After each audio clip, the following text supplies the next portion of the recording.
दिनै 27 जानुवारि बर' हारिनि थाखाय मोनसे जारिमिनारि सान। थामहिनबा बिटिआर गोजोन गोरोबथा सान।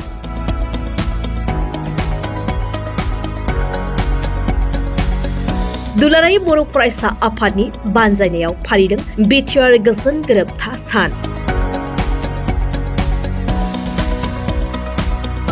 दिनैनि सानावनो दुलाराय बर' फरायसा आफाद NDFB-नि मोनब्रै हानजा UBPOआ खौसेयै भारत सरकार आरो आसाम सरकारजों बर'नि थामथि जारिमिनारि बिटिआर गोजोन गोरोबथाखौ खालामदोंमोन। बिटिआर गोरोबथाया 3 बोसोर आबुं जालांबाय आरो दिनै 4थि बोसोराव आगान होबाय।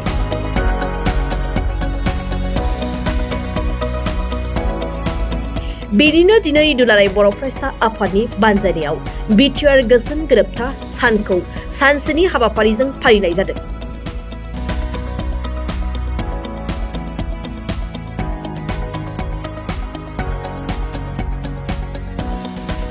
मिरु दुलाराय बर' फरायसा आफादनि बानजायनायाव क'क्राझार जिल्ला एबसु आरो चिरां जिल्ला एबसुनि हेफाजाबजों क'क्राझार सहरनि बड'फा नोगोराव थानाय ग्रीनफील्ड फोथाराव मोनसे गाबगोनां हाबाफारिजों बिटिआर गोरोबथा सानखौ फालिनाय जायो।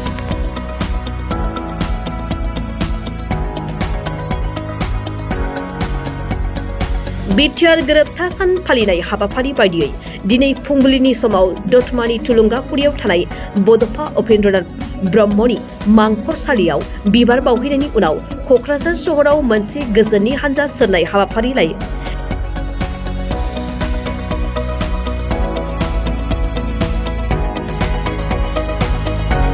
बेनि उनाव दुलाराय बर' फरायसा आफादनि गोथार फिरफिलाखौ बिरहोयो एबसुनि आफादगिरि दिपेन बर'आ।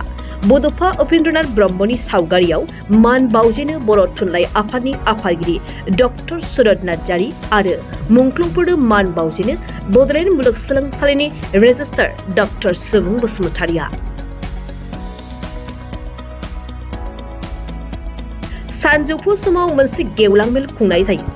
दुलाराय बर' फरायसा आफादनि आफादगिरि दिपेन बर'नि मासि लानानै दैदेननाय मेलाव आलासि महरै बाहागो लायो बिटिआरनि गाहाय मावफुं सोद्रोमा प्रमद बर', आसामनि केबिनेट मन्त्रि उरखावग्रा ब्रह्म, आसाम पुलिसनि ADGP हिरेन नाथ, बिटिआरनि लेङाइ गाहाय मावफुं सोद्रोमा गोविन्द चन्द्र बसुमतारि, बिटिआरनि मावफुं सोद्रोमा रन्जित बसुमतारि, बर' थुनलाइ आफादनि आफादगिरि डक्टर सुरत नार्जारि आरो गाहाय नेतारि नीलकान्त गयारि, MLA लरेन्स इस्लारि, UBPOनि दैदेनगिरि आरो बर'नि गुबुन गुबुन आफाद गौथुमफोरनि दैदेनगिरिफोरजों लोगोसे क'क्राझार आरो चिरां जिल्लानि रोजा रोजा रायजो राजाफ्रा बाहागो लायो।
थुनलाइयारि बिथिङाव फिन गोजोनथाव रादाब लानानै फैदों बिटिआर सरकारा।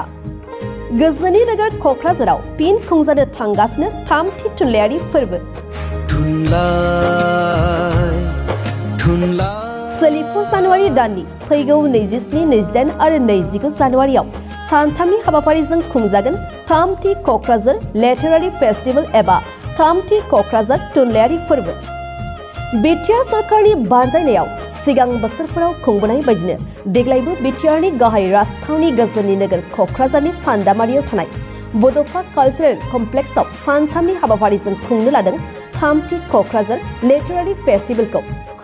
सिगां बोसोरफोरनि बायदिनो बे खेबावबो हादरनि गुबुन गुबुन रायजोफोरनि खना खनला थानाय हारि हारिसाफोरनि खन्थाइगिरि थुनलाइगिरिफोरजों लोगोसे गुबुन बायजो हादरफोरनिफ्रायबो गोबां मुंदांखा लिरगिरि थुनलाइगिरि सोलोंथाइगिरिफ्रा बाहागो लाफैगोन। थुनलाइ मुलुगखौ दावगाहोनो हादरनि खना खनला थानाय हारि हारिसाफोरनि राव थुनलाइखौ सोराङाव लाबोनो मुलुगनाङै थुनलाइगिरिफोरनि गेजेराव लोगो हमलायनाय खाबुनि गेजेरजों गाव गावनि राव थुनलाइनि सोमोन्दै मिथिहोलायनाय रायलायलायनाय आरो सोमोन्दोखौ गोख्रों खालामनायनि मोनसे जौसां खालामनानै होनायजों लोगोसे गोजोन अनलायनाय गोरोबलायनाय फोथायलायनायनि मोन्थोरखौ लानानै खुंनो लानाय बे थामथि थुनलाइयारि फोरबोआव बाहागो लाफैनो हाबाफारिखौ जाफुंसार होफैनो बयखौबो खावलायदों खुंफुं आफादा।